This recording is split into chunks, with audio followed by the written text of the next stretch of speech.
Hello बच्चों। तो welcome back. आज बारी है हमारे लेक्चर नंबर 14 की करंट इलेक्ट्रिसिटी के 13 रिवीजन लेक्चर्स हम लोग कर चुके हैं। आप लोग रेगुलर पढ़ाई करते रहो इसी तरीके से। तो स्टार्ट करते हैं बच्चों, टू द पॉइंट बात करेंगे। आज मैं आपके लिए इंपॉर्टेंट टॉपिक्स को डिस्कस करने वाला हूँ। बहुत ज़्यादा थियोरी हो चाहे आपके कंसेप्चुअल हो चाहे न्यूमेरिकल पॉइंट ऑफ व्यू, ये टॉपिक्स में से कुछ ना कुछ जरूर फंसता है। टॉपिक्स हैं आपके किरचॉफ लॉ, किरचॉफ के दोनों लॉ को डिस्कस करेंगे हम लोग, और व्हीटस्टोन ब्रिज। आज इनके थ्योरी कंसेप्ट हम अच्छे से क्लियर कर लेते हैं और इनके अंदर कुछ कुछ जो कंसेप्ट्स बनते हैं, कंसेप्चुअल क्वेश्चन बनते हैं, वो भी डिस्कस करेंगे। फिर नेक्स्ट में इन्हीं से रिलेटेड हम न्यूमेरिकल्स जितने भी आ चुके हैं अब तक वो डिस्कस करेंगे। चलो फटाफट से बात करते हैं किरचॉफ्स लॉ की। किरचॉफ्स लॉ,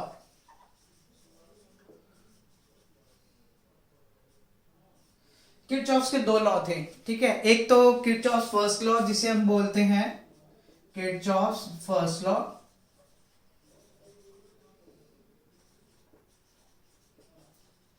या हम बोलते हैं इसे किरचॉफ्स करंट लॉ, केसीएल के नाम से हमें पता है। ये केसीएल के नाम से काफी फेमस है केसीएल। और एक और है Kirchhoff's junction rule, Kirchhoff's junction rule.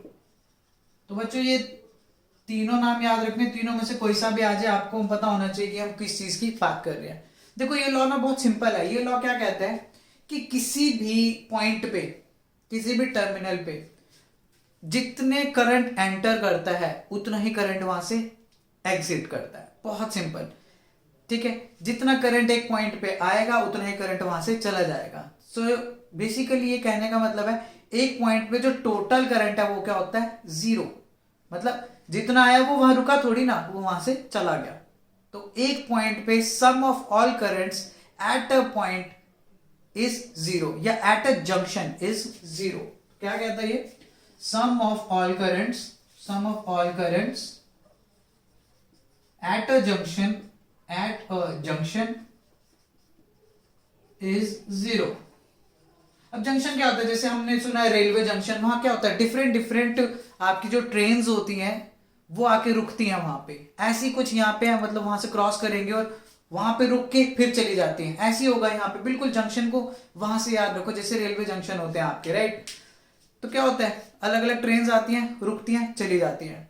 ऐसे यहाँ पे होगा हमारे केस में भी, अलग अलग करंट्स आएंगे, रुकेंगे, चले जाएंगे, ऐसा कुछ होता है। तो यहाँ पे भी क्या हो रहा है, सपोज करो अब यही स्टेटमेंट है इसकी, या एक और स्टेटमेंट कह सकते हो, sum of all incoming currents, sum of all incoming currents is equal to sum of all outgoing currents. ये भी ठीक है, एक ही बात है, टोटल तो जीरो हो जाएगा। अब करना क्या है, इसके अंदर ना एक कन्वेंशन लेनी होती है, साइन कन्वेंशन यूज करनी है। जंक्शन, रेलवे जंक्शन का एग्जांपल याद रखोगे ना तो अपने आप ये डेफिनेशन लिख दोगे, इसलिए रिलेट करो रियल लाइफ से तो ही फिजिक्स बढ़िया लगती है, विजुलाइज करो चीजों को। अब इसके अंदर दो कन्वेंशन लेनी है। फर्स्ट कन्वेंशन इज, जो करंट आपका अंदर आ रहा है, incoming current is taken as positive, incoming current is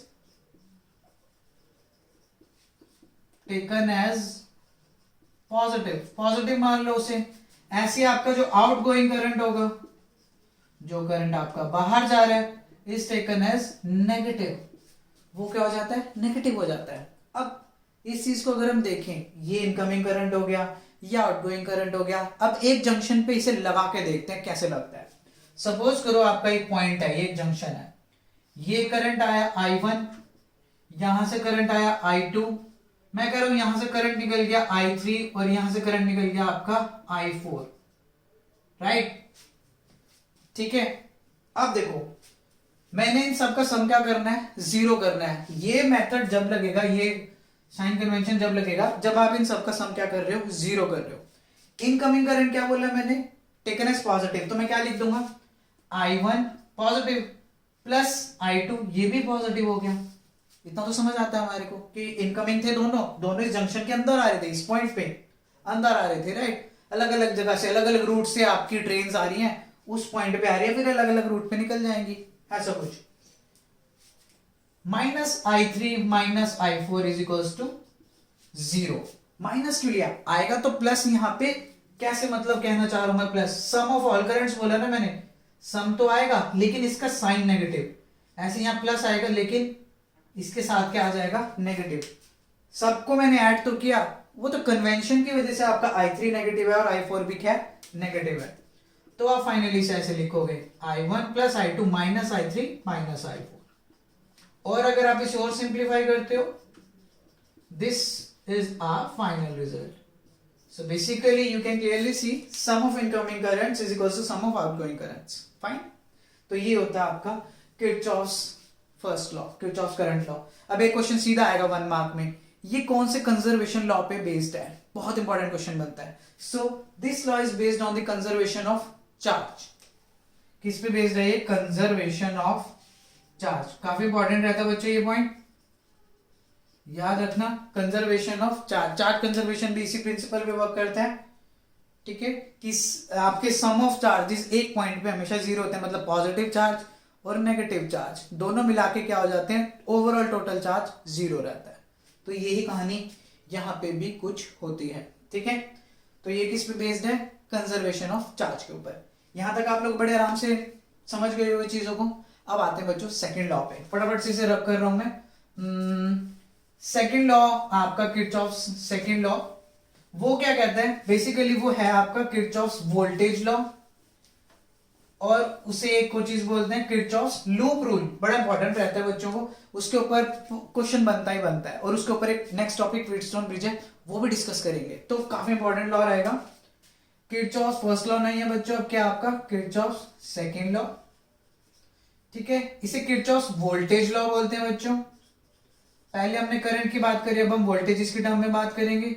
यहाँ केसीएल की जगह क्या हो जाएगा, KVL. KCL stands for Kirchhoff's current law, KVL stands for Kirchhoff's voltage law, right. और किरचॉफ जंक्शन रूल है, यहाँ लिख दोगे आप किरचॉफ्स लूप रूल। बच्चों नाम याद रखना वरना गड़बड़ कर दोगे। जंक्शन से आपको याद रख रहे, ट्रेन वाली बात याद रखना, एक ट्रेन यहां से आई थी, एक ट्रेन यहां से आई थी, वो इधर चली गई थी, वो इधर चली गई थी। जंक्शन वाली बात वो किसमें है, केसीएल में। अब लूप की बात करेंगे, लूप मतलब होता है कोई क्लोज्ड पाथ। ये चीज कैसे वर्क करती है, क्या कहती है ये स्टेटमेंट, बहुत सिंपल है। वो कहता है सम of all the EMFs in the circuit is equals to sum of all the potential drops. Sum of all the potential drops. Simple सी ये स्टेटमेंट याद रख लो आप लोग, या आप सीधा सीधा कह सकते हो। और एक और चीज, और sum of EMFs and sum of potential drops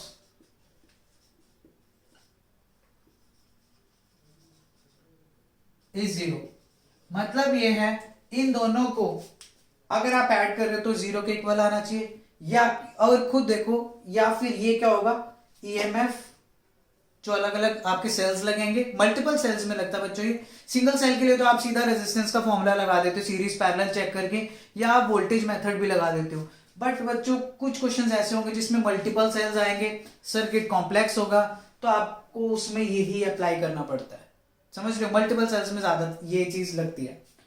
तो वही चीज है, ईएमएफ जो है वो पोटेंशियल ड्रॉप के इक्वल होना चाहिए। पोटेंशियल ड्रॉप बच्चों क्या होता है, V is equals to I R. V is equals to I R, जो एक्सटर्नल रेजिस्टेंस होता है, जब उसके अक्रॉस कोई करंट पास करेगा तो उसके अक्रॉस आपको एक पोटेंशियल मिलता है, उसे बोलते हैं पोटेंशियल ड्रॉप, ठीक है। अब ये लॉ को अप्लाई कैसे करना है, इसको यूज कैसे करते हैं एक सर्किट के अंदर, चलो देखते हैं। बहुत ध्यान से समझना ये चीज, क्योंकि सेम कंसेप्ट से मैं व्हीटस्टोन ब्रिज भी डिस्कस करूंगा। और अगर ये चीज समझ आ गई तो नेक्स्ट लेक्चर के न्यूमेरिकल खुद फोड़ोगे बड़े मजे से, ठीक है। देखते हैं, अदरवाइज फिर यार ये टॉपिक्स गड़बड़ कर जाएंगे आप लोगों के लिए। केवीएल का न्यूमेरिकल आसानी से नहीं होता, इसकी प्रैक्टिस चाहिए। प्रैक्टिस के लिए आपको पहले रूल्स पता होने चाहिए, तो वही करेंगे। चलो स्टार्ट करते हैं, सर्किट से सॉल्व करके करेंगे इसे।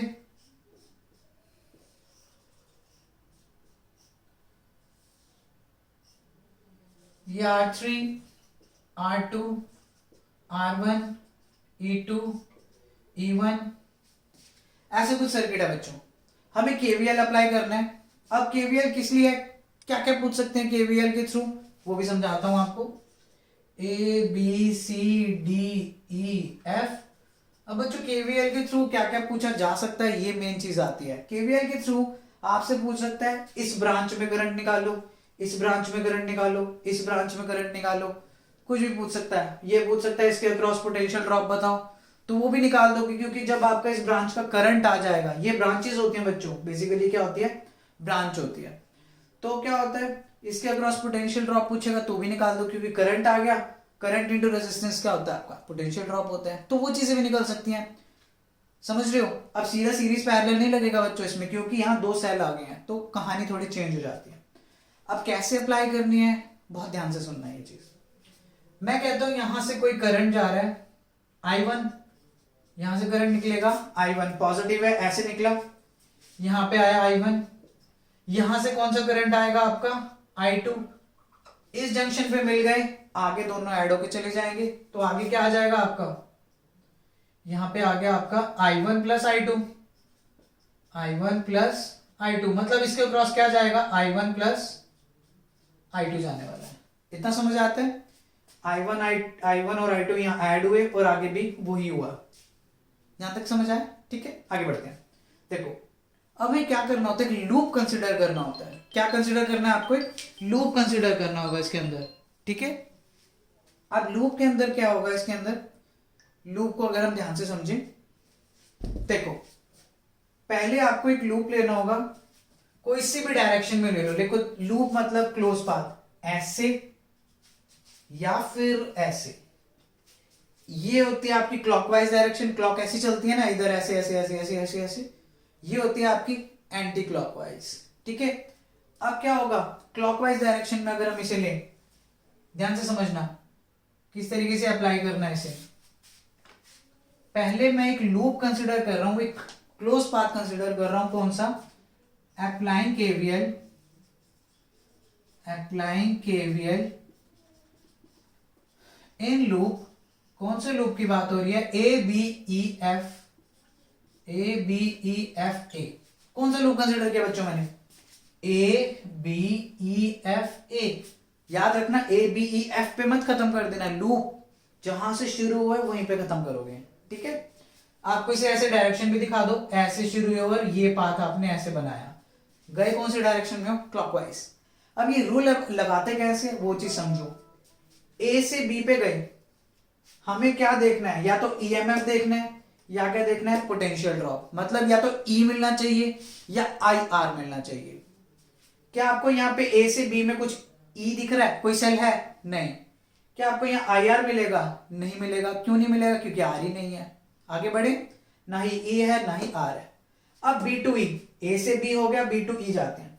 बी टू ई हम गए तो हमने देखा हमें आर मिल गया, एक आर मिला, हमें करंट भी मिला। लेकिन एक चीज समझने वाली है, बहुत ध्यान से सुनना।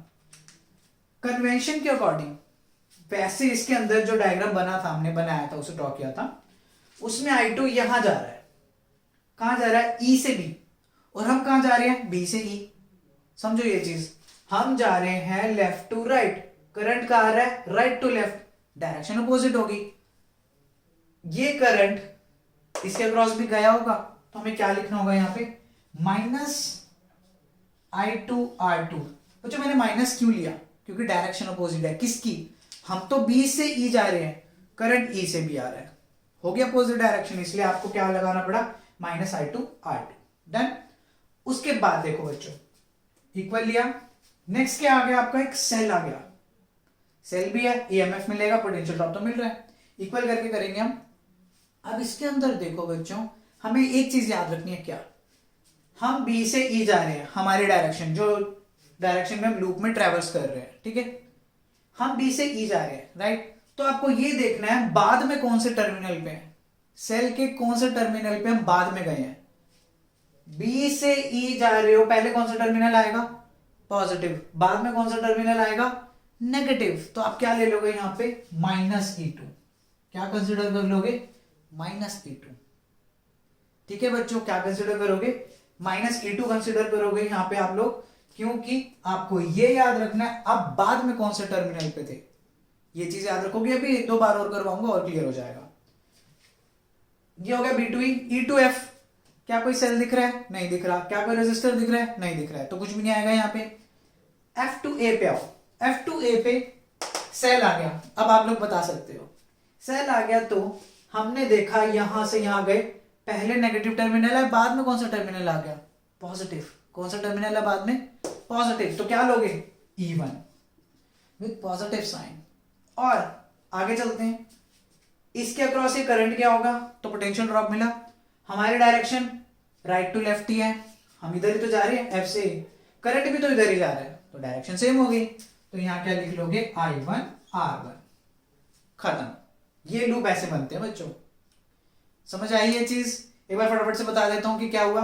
हम यहां से यहां गए, कुछ नहीं मिला, ना ही सेल ना ही रेजिस्टेंस। फिर हम यहां से यहां गए, हमने देखा यहां पोटेंशियल ड्रॉप मिलेगा। हमने लिख दिया I2 R2, पोटेंशियल ड्रॉप तो लिख दिया कि करंट I2 है, रेजिस्टेंस R2 है। नेगेटिव साइन क्यों लगाया? हम इस डायरेक्शन में जा रहे हैं, करंट इस डायरेक्शन में जा रहा है, अपोजिट डायरेक्शन की वजह से नेगेटिव साइन अप्लाई कर दिया। उसके बाद हमने देखा एक सेल का कौन सा टर्मिनल बाद में आ रहा है? कौन सा टर्मिनल बाद में जा रहा है हमारे लिए कौन सा टर्मिनल बाद में आ रहा है? नेगेटिव। तो मैंने क्या ले लिया? -E2। फिर मैं E2F आया, कुछ नहीं मिला मेरे को, ना ही वहां रेजिस्टेंस है ना ही वहां सेल है। फिर मैं F2A आया। F2A में क्या होगा बच्चों? बाद में कौन सा टर्मिनल है? पॉजिटिव। तो मैंने क्या लिख दिया? Positive E1। फिर मैंने देखा इसके अक्रॉस, R1 के अक्रॉस ये I1 गया होगा, तो पोटेंशियल ड्रॉप आएगा। अब वो नेगेटिव पॉजिटिव है, वो कैसे पता लगेगा? हमारे डायरेक्शन से। हम F2A जा रहे हैं, करंट भी कहां जा रहा है? इसी डायरेक्शन में तो जा रहा है, दोनों की डायरेक्शन क्या होगी? सेम। तो मैंने ये पॉजिटिव लिख लिया। इस तरीके से अप्लाई करते हैं आपका KVL। एक लूप के अंदर और लगाते हैं और बढ़िया से पक्का हो जाएगा। अब मैं ऊपर वाला लूप ले रहा हूं बच्चों।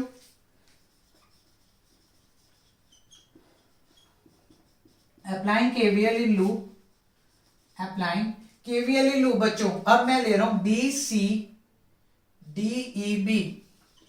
BCDEB ऐसे। मैंने अब ये वाला लूप ले लिया, यहां से ऐसे जाऊंगा। मैं ऊपर वाले पे बात कर लेते हैं। B2C बच्चों, सिर्फ करंट दिखाई दे रहा है आपको। क्या यहां कोई रेजिस्टेंस है? नहीं है। क्या कोई सेल है? नहीं है। आगे बढ़ो। C2D में अब हम देखें, हम कहां जा रहे हैं? C से D, मतलब लेफ्ट से राइट। हमारी डायरेक्शन तो यही है, C2D। करंट भी कौन सा डायरेक्शन में जा रहा है? सेम डायरेक्शन में। तो पोटेंशियल ड्रॉप क्या मिल जाएगा आपको? I1 plus I2 into R3। I1 plus I2 into R3। समझ गई ये चीज? I1 plus I2 into R3 हो गया ये, क्योंकि इसके अक्रॉस ये दोनों करंट जा रहे हैं। ठीक है। उसके बाद D2E तो ना ही हमारा सेल है ना ही रेजिस्टर है। आगे बढ़ो। अब आगे E2B हमने देखा सेल मिला। अब हम ढूंढेंगे सेल के कौन से टर्मिनल पे बाद में जा रहे हैं।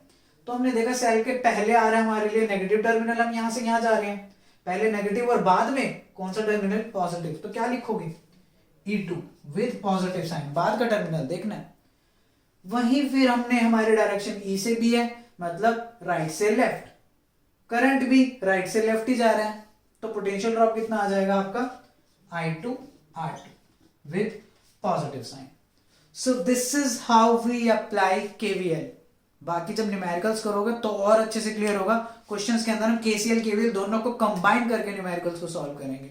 अभी आपको ये कंसेप्ट क्लियर हो जाना चाहिए कि कब पॉजिटिव लेना है, कब नेगेटिव लेना है, किस तरीके से लूप लगाना है, कैसे इसको सॉल्व करना होगा। ये इस तरीके से आप इक्वेशंस बनानी सीख जाओगे, आगे तो हो जाएगा। यहाँ इक्वेशन में नेगेटिव पॉजिटिव का ध्यान रखना बहुत जरूरी होता है। आई थिंक ये चीज क्लियर होगी आप लोगों को। अब इसके ऊपर कंसेप्चुअल क्वेश्चन क्या बनेगा? कंसेप्चुअल क्वेश्चन सीधा सा बनेगा, कौन से कंजर्वेशन लॉ पे ये बेस्ड है? बहुत सिंपल है, it is based on conservation of energy. Conservation of energy principal पे ये बेस्ड होता है। ठीक है। इसका मतलब सिंपल सा ये है, जितनी एनर्जी गेन करेगा उतनी एनर्जी वो लूज भी करेगा। Means overall energy of a system remains constant. Energy का कंसेप्ट कैसे आया? EMF से बच्चों। EMF क्या एक एनर्जी का सोर्स है, मानते हो ये चीज? EMF एक एनर्जी का, पावर सप्लाई उसका सोर्स है। तो वो क्या रहता है ओवरऑल सर्किट में, सब कुछ क्या रहता है? वो कांस्टेंट है। वो सिंपल ये कहता है, अगर आप 100 वोल्ट कहीं से दे रहे हो ना, तो वो अलग अलग ड्रॉप होते होते आपका टोटल 100 ही ड्रॉप होगा। ये नहीं है कि आपने 100 दिया और आपको 110 मिल गया, ऐसा कुछ नहीं होगा। मतलब 100 दे रहे हो तो अलग अलग जगह जगह ड्रॉप होते होते वो सारा का सारा 100 ही मिलेगा। वो यही तो कह रहा है कि जितना आप ईएमएफ अप्लाई कर रहे हो, ईएमएफ क्या होता है जो अप्लाई कर रहे हो, वो किसके इक्वल होगा, जितने भी आपके पोटेंशियल ड्रॉप्स होंगे। मतलब समझो कि आपने 100 ड्रॉप, आपने 100 दिया, राइट, तो 100 में से कुछ सपोज करो यहाँ आई आर आ गया, 20 यहाँ गया, ऐसे यहाँ पे 50 कुछ गया, यहाँ पे बचा 30 चला गया। तो इस तरीके से कंडीशन रहती है आपकी। तो ये होता है आपका केवीएल। कौन से लॉ पे बेस्ड है, एनर्जी कंजर्वेशन पे। ये चीज भी समझा दी मैंने कि किस तरीके से एनर्जी कंजर्वेशन पे बेस्ड है। ठीक है, तो आप बच्चों इसे नोट कर लो। टॉपिक का नेम है आपका व्हीटस्टोन ब्रिज। ठीक है बच्चों, अब इस टॉपिक के अंदर क्या है, ये है क्या, क्यों यूज हो रहा है, क्यों पढ़ रहे हैं, कैसे करेगा काम, ये सारी चीजें हम डिस्कस करते हैं अब इसके अंदर। ध्यान से देखना ये चीज। पहली बात तो ये एक डिवाइस है, डिवाइस या instrument use to measure an unknown, या फाइंड आउट भी लिख सकते हो, unknown resistance. Use to measure value of, लिख दो, value of an unknown resistance. इसके थ्रू ये कैलकुलेट होता है। अब इसका एक सर्किट बनाते हैं, फिर बताता हूं किस तरीके से वर्क करेगा। इसका प्रिंसिपल क्या होगा बच्चों, इसका एक वर्किंग प्रिंसिपल भी होता है। प्रिंसिपल इसका केवीएल है, it works on Kirchhoff's voltage law, वो ही यूज करेंगे। कैसे करते हैं देखो, इसका एक सर्किट बनता है, वो ड्रॉ करते हैं। बच्चों बहुत इंपॉर्टेंट टॉपिक है ये, बहुत ज्यादा इंपॉर्टेंट टॉपिक।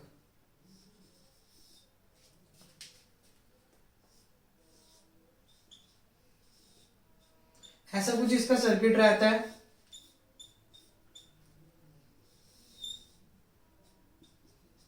ठीक है, ये P arm Q R S, यहां से कुछ करंट जाएगा आपका आई। चलो आगे देखते हैं। देखो ये पी और क्यू आर्म है और ये आर और एस है। हमारे को प्रूव क्या करना है, हमारे को बेसिकली जो प्रूव करना है वो ये है, P by Q is equals to R by S.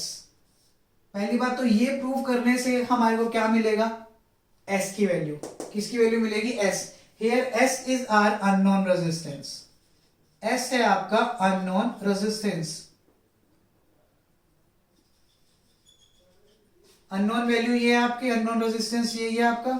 ठीक है, पी और क्यू को बोलते हैं आप रेजिस्टेंस रेशियो आर्म्स, बेसिकली इन्हें बोला जाता है रेशियो आर्म्स। और जो आपका आर होता है उसे बोलते हैं स्टैंडर्ड आर्म।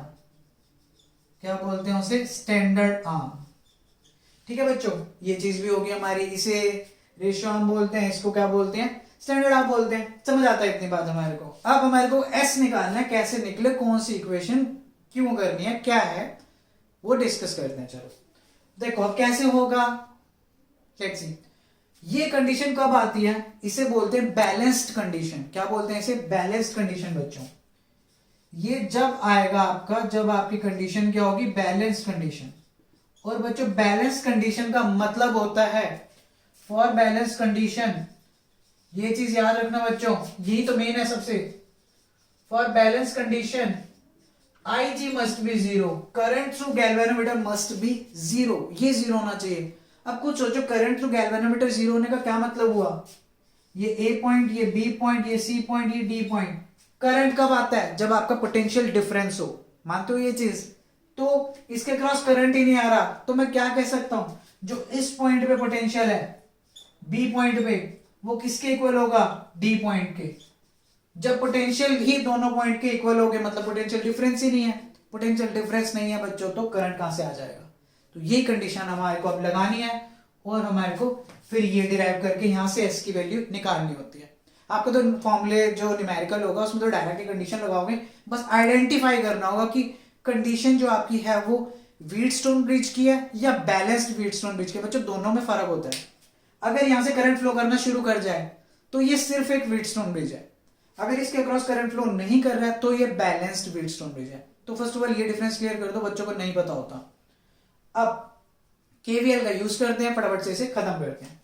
केवीएल का यूज करने से पहले आपको यहां पे करंट, यहां पे करंट, यहां पे करंट, यहां पे करंट चाहिए। केवीएल के लिए तो करंट चाहिए था हमारे को, कर लेते हैं। ये करंट यहां से निकला आई, मैंने कहा यहां पे गया I1, और यहां पे कितना गया आपका I2। ठीक है फाइन। मैं कह रहा हूं यहां I1 ब्रेक हुआ, डिवाइड हो गया ना इस पॉइंट पे आके, एक अगर IG गया तो यहां कितना बचा होगा, I1 माइनस IG। यहां इस पॉइंट तक आया I1 दो पार्ट में चला गया, मैं कह रहा हूं नीचे IG चला गया, I1 में से IG तो निकल गया, तो बचेगा कितना, I1 minus IG।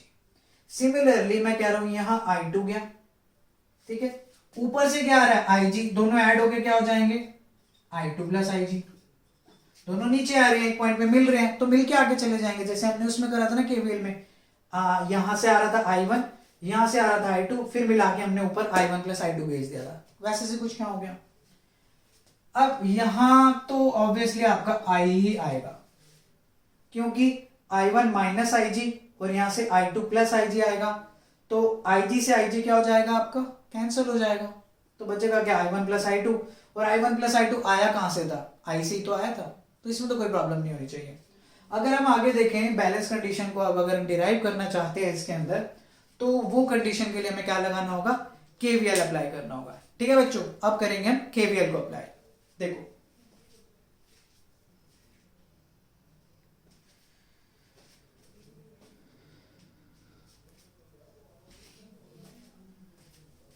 KVL apply करें फटाफट से। देखो क्या होगा, अब इसके अंदर लूप्स कंसिडर करने होंगे। मैं कहता हूं applying KVL in loop, applying KVL in loop, कौन सा loop, A B D A, आप कोई सी भी डायरेक्शन में ले सकते हो, कोई फर्क नहीं पड़ेगा, आप ऐसे घूम जाओ, आंसर में फर्क नहीं आता। मैं कह रहा हूं लूप कौन सा है, ए बी डी ए। चलो फटाफट से इसके अंदर बच्चों केवीएल अप्लाई करते हैं।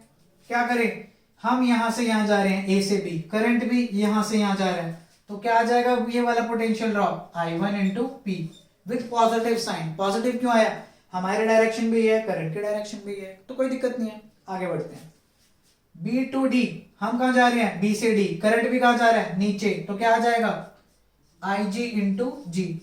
बच्चों capital G here is resistance of galvanometer, ठीक है, कैपिटल जी क्या है, रेजिस्टेंस ऑफ गैल्वेनोमीटर, मैं लिख देता हूं रेजिस्टेंस ऑफ गैल्वेनोमीटर, ठीक है, इतनी बात तो हमें समझ आती है। उसके बाद D टू A, हम D टू A जा रहे हैं, करंट अपोजिट डायरेक्शन में आ रहा है, तो हमने ये चीज ऑब्जर्व कर ली कि अगर हमारी और करंट की डायरेक्शन अपोजिट हो जाती है तो हमें कौन सा साइन लेना होगा, नेगेटिव साइन। तो नेगेटिव साइन लेते हैं, करते खत्म, minus I2R is equals to, क्या रखना होता है, EMF, मतलब सेल का जो पोटेंशियल होता है। कहीं आपको सेल दिखाई दे रहा है इस लूप में, सेल ही नहीं है, तो क्या करोगे, जीरो, कोई दिक्कत नहीं है यहां तक। अगला लूप लगाएं, अगले लूप से और क्लियर हो जाएंगी चीजें आप लोगों को। अब ये वाला लूप उठा लेते हैं, applying KVL in loop BCDB, now we have to apply KVL in this loop. First of all, we are moving from B to C, right, we are moving from B to C and current is in the same direction, so sign कौन सा आएगा, positive.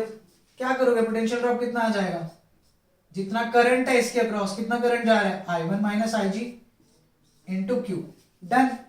Now B to C cover हो गया, C to D पे आओ, C to D हम तो नीचे आ रहे हैं, करंट ऊपर जा रहा है, तो ऑब्वियसली कौन सा साइन आ जाएगा, नेगेटिव। कितना करंट आ रहा है, I2 प्लस IG, और रेजिस्टेंस कितना है, S, ये भी डन। फिर हम ऊपर जाएंगे, हम तो D टू B जा रहे हैं, हमें कहां जाना है, D टू B, करंट नीचे आ रहा है, हम ऊपर जा रहे हैं, अगेन नेगेटिव साइन, क्या आ जाएगा, minus IG into G is equals to बच्चों जीरो, क्योंकि इस लूप के अंदर भी कोई भी सेल नहीं है, तो EMF कहां से आएगा, राइट।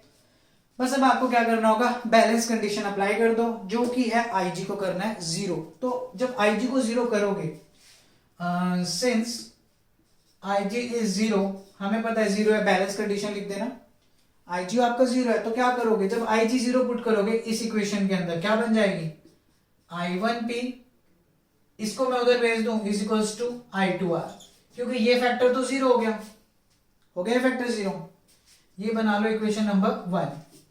सिमिलरली ये काम आपको यहां करना है, ध्यान से करना है इस इक्वेशन में, I1 इंटू क्यू आ जाएगा, क्योंकि आई जी अगेन क्या है 0, माइनस I2, ये तो 0 हो गया, इंटू क्या आपका S, ऑब्वियसली ये फैक्टर भी क्या हो गया आपका 0 हो गया। दोबारा बता रहा हूं, आई जी को 0 करो तो ये फैक्टर खत्म, I1 इंटू क्यू आ गया, अगेन आई जी को 0 करो, कौन सा फैक्टर बचा I2 और S आ गया। ठीक है, बस अब आपको क्या करना होगा, I1Q is equals to I2S, ये equation number 2, dividing 1/2, done. I1 से I1 कैंसिल होगा, चलो मैं कर देता हूं, I1P upon I1Q is equals to I2R upon I2S। So ये हुए cancel, P/Q is equals to बच्चों R/S, P/Q is equals to क्या आ गया बच्चों R/S। So this was all about your Wheatstone bridge derivation. अभी इसकी सेंसिटिविटी की बात करते हैं, इसके यूजेस की बात करते हैं, तो वो चीजें भी करनी है। यहां तक बच्चों कर लो नोट, साइड हो जाता हूं, आप लोग ले लो स्क्रीनशॉट। सेंसिटिविटी, देखो सेंसिटिविटी का वैसे मतलब क्या होता है, सेंसिटिविटी का बेसिक मीनिंग होता है कि आप किसी चीज को कितना इनपुट दे रहे हो और वो उसके रिस्पेक्ट में कितना आउटपुट दे रहा है, समझ रहे हो। एक सिंपल सा एग्जांपल मैं देता हूं हमेशा, कि आप सपोज करो किसी बच्चे को कुछ बात बोल रहे हो, आप पंगे लेते हो बेसिकली, तो क्या होता है, कुछ लोग होते हैं जो बहुत जल्दी बुरा मान जाते हैं और कुछ होते हैं जिन्हें फर्क नहीं पड़ता। तो जो जल्दी बुरा मानते हैं इसका मतलब वो ज्यादा सेंसिटिव है, और जो जल्दी बुरा नहीं मानते वो कम सेंसिटिव है। सेंसिटिविटी समझ आती है। एक होता है जिसको थोड़ा सा इनपुट देना होता है, थोड़ा सा कोई पॉइंट मारते हो आप और वो बड़ी जल्दी भड़क जाता है, भड़क जाती है, तो वो सेंसिटिव ज्यादा है। दूसरे केस में आप बहुत बोलते हो, बहुत पोक करते हो, लेकिन उन्हें फर्क ही नहीं पड़ता, तो वो कम सेंसिटिव है। ये जस्ट एग्जांपल दिया था। सेम केस आपका व्हीटस्टोन ब्रिज के केस में होता है कि इसमें सेंसिटिविटी का मतलब ये होता है कि आपका गैल्वेनोमीटर की डिफ्लेक्शन नहीं आनी चाहिए। क्यों, गैल्वेनोमीटर बीच में था, उसके क्रॉस करंट क्या था 0, उसके क्रॉस करंट क्या होना चाहिए 0।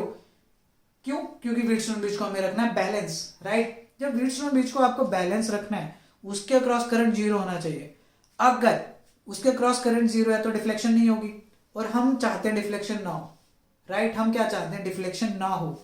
अगर उसके अंदर डिफ्लेक्शन हो जाती है तो हमें पता लग जाएगा, अगर उसके अंदर डिफ्लेक्शन होती है तो वो हमें पता लग जाएगा।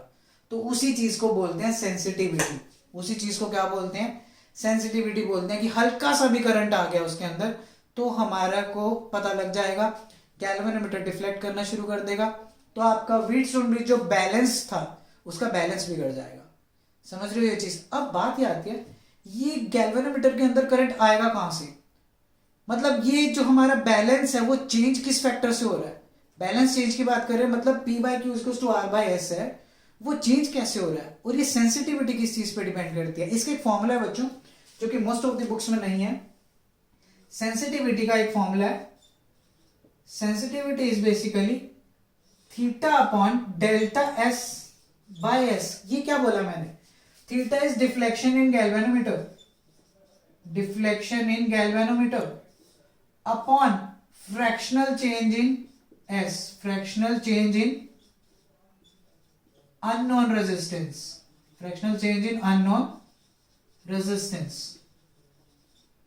अब बच्चों ये क्या हो गया, फ्रैक्शनल चेंज इन अननोन रेजिस्टेंस का क्या मतलब हुआ, ये जो आपका अननोन रेजिस्टेंस है जिसे कैलकुलेट कर रहे हो, अगर उसकी वैल्यू में ड्यूरिंग द एक्सपेरिमेंट जब आप परफॉर्म कर रहे हो कुछ चेंज हो जाता है, तो आपका जो गैल्वेनोमीटर है जो उसकी जो डिफ्लेक्शन है कुछ ना कुछ आ जाती है, और जैसे उसकी डिफ्लेक्शन आएगी तो हमें पता लग जाएगा बैलेंस खराब हो गया। यही सेंसिटिविटी होती है कि छोटी मोटी बैलेंस, छोटी मोटी डिफ्लेक्शन को भी वो डिटेक्ट कर ले, मींस थोड़े से भी इनपुट पे वो आउटपुट देगा। इनपुट क्या होगा, इस S का कुछ ना कुछ चेंज होना, अननोन रेजिस्टेंस का।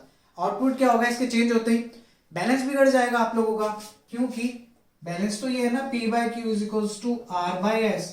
जैसे इसकी वैल्यू में कुछ चेंज हुआ, रेशियो चेंज हो जाएगा, रेशियो चेंज होते ही आपकी बैलेंस व्हीटस्टोन ब्रिज खत्म हो जाएगा, सिंपल व्हीटस्टोन पे आ जाओगे आप लोग। यही तो देखना है बस हमें कि वो बैलेंस्ड रहे। अब ये बात सिर्फ एक रह गई है, सेंसिटिविटी भी हमने समझ लिया किस फैक्टर पे डिपेंड करती है, कैसे इनपुट कैसे आउटपुट, ये कैसे चेंज हो सकता है। बच्चों जब एक्सपेरिमेंट परफॉर्म करते हैं हमें पता है रेजिस्टेंस के क्रॉस करंट पर जाएगा, प्लस आपका अगर जो अपैरेटस है ज्यादा टाइम तक किसी हाई टेम्परेचर पे है, कुछ ऐसी जगह जहाँ पे ह्यूमिडिटी ज़्यादा है, तो उन फैक्टर्स का इस रेजिस्टेंस पे फर्क पड़ जाता है। ज़्यादा देर तक अगर आप सर्किट को ऑन करके रखोगे, एक्सपेरिमेंट अगर परफॉर्म करोगे, जो कि अभी कोरोना काल में तो नहीं हो पाएगा, तो क्या होता है किसी रेजिस्टेंस के अक्रॉस जब ज़्यादा टाइम तक करंट फ्लो करवाते हो तो उसका टेम्परेचर बढ़ जाता है। समझ रहे हो? टेम्परेचर के साथ आपको पता है टेम्परेचर बढ़ेगा तो रेजिस्टेंस चेंज हो जाएगा, रेजिस्टेंस चेंज होगा तो बैलेंस पॉइंट डिस्टर्ब होता है। तो ये चीज वहां तक सोचनी पड़ती है। तो ये चेंज होने के क्या रीजन हो सकता है? आपका ज्यादा अमाउंट में करंट जाना, ज्यादा देर तक करंट जाना, टेम्परेचर का किसी फैक्टर के थ्रू इंक्रीज होना, वैसे ये दो फैक्टर हैं, और आपकी कुछ ह्यूमिडिटी वगैरह का अगर आ जाता है, कोई भी फैक्टर जो इसे चेंज करवा सकते हैं, वो फैक्टर्स मैंने आपको बता दिए। तो ये सारे के सारे क्या होते हैं? आपकी सेंसिटिविटी होती है और उनके फैक्टर्स होते हैं जिसपे वो डिपेंड करता है। ठीक है, अब बात आती है हम ये व्हीटस्टोन ब्रिज यूज क्यों कर रहे हैं, हम इसको यूज कर क्यों रहे हैं, वाई?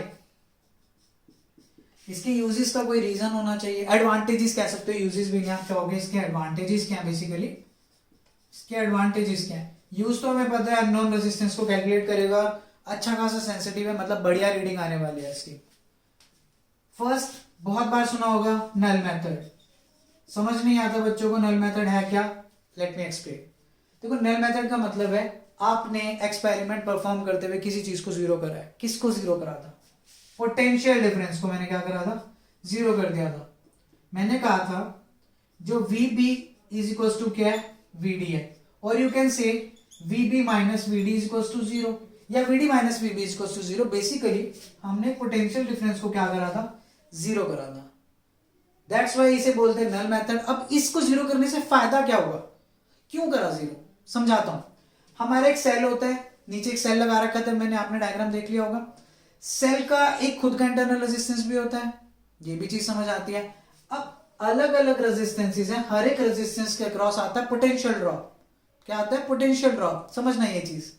तो क्या होता है, हमारा गैल्वेनोमीटर के अक्रॉस पोटेंशियल ड्रॉप कितना है? जीरो। समझ रहे हो ये चीज? तो क्या होता है, हमारा गैल्वेनोमीटर के अक्रॉस जो पोटेंशियल ड्रॉप है, मैं VG मान रहा हूं, वो कितना है?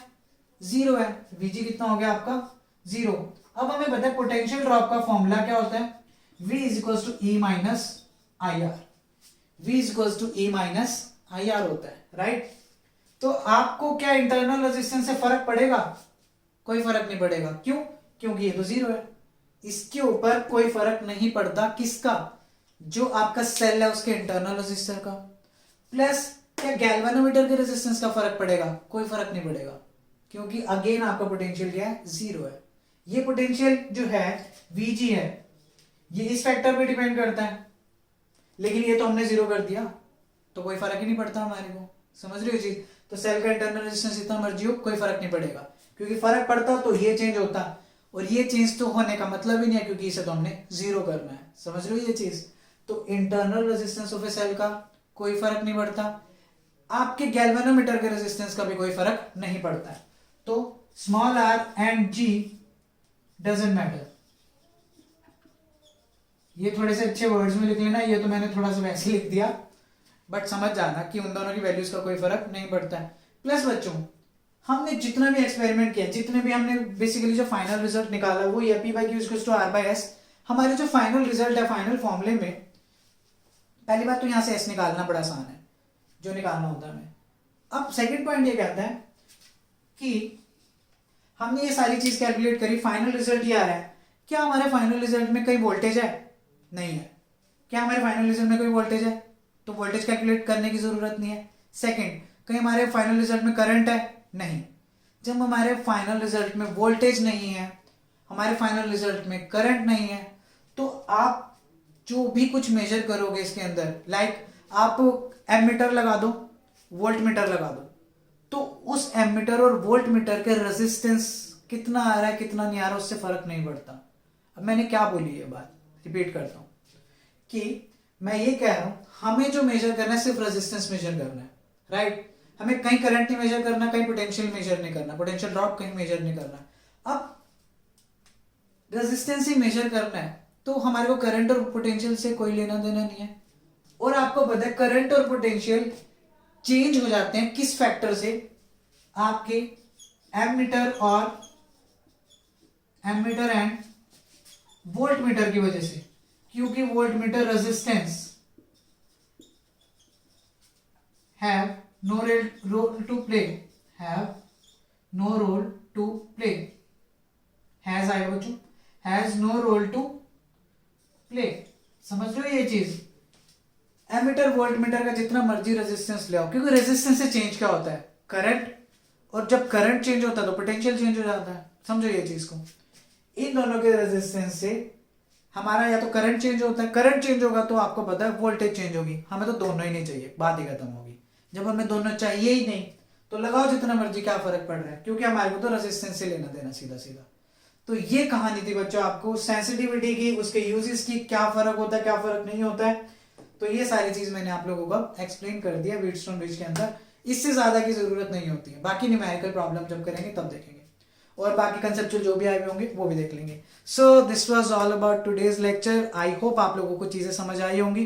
कोई डाउट शाउट है, कुछ भी प्रॉब्लम है तो आप कमेंट सेक्शन में मुझे बता सकते हो। पढ़ते रहिए, नेक्स्ट लेक्चर जल्दी आएगा जिसके अंदर मैं इसके न्यूमेरिकल्स एंड कंसेप्चुअल जो भी अब तक बोर्ड में आया हुआ पिछले 5-6 साल में, प्लस एक्स्ट्रा क्वेश्चंस जो भी होंगे सब करवा दूंगा। ठीक है, मिलते हैं नेक्स्ट लेक्चर में। All the best from my side, bye bye, take care.